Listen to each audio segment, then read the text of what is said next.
درکتنا باجاریان آدشته جبو تماشاکرنا سرسال و گشته.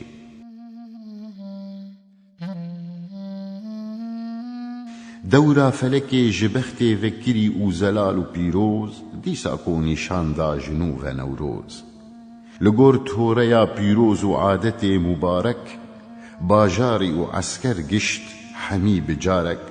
درکتن جباجر جخانی و کلیان وک نیچیروان و ریبر و تالانکار و چتیان. صف بصف مشیان جیا و دشتان رف برف خوشیان جبو تماشا و گشتان.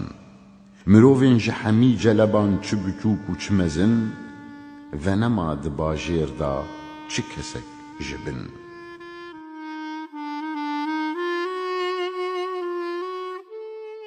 هن به پیاتی چون بخچیان و سرگیان هنجی بسواری چون مرگ و بنتارن چیان. هنجوان به توایی و به پرانی هنجوان به حوالی هنجی یکانی. رابون همی خانم و خاتون وک گلین گلیستانان او جیبون گل بلاو بون لبخچه و بوستانان. وان حوریان او بهشت جخورا کرن جی اوار بی پرده بی وستان و بی کو ببن منتکار.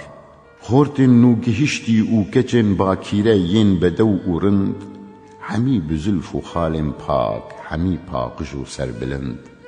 کچن هفسالن خورتان این باکیره و ممک گلوور خورتن روحلو و سپهی ین کو نو جزاروکیه چوبون در. او انکو ریین وان وک قماشن خاص گش بون او انکو دیتنین وان وک تشتین خوش بون. رندین خوین وک قماش نیشانی هفددان بفریی و دریجی تخمین دکرن وان. سودکارن اوینه بون د بازار دا دوش دبون دوش هم کریدار اوینه بون هم جی اوین فروش.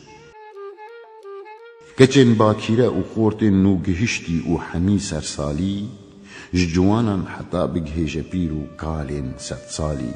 سرسال لگورا ری و آواین توری پیروز کرن د جی ویدا او کار آنین جی.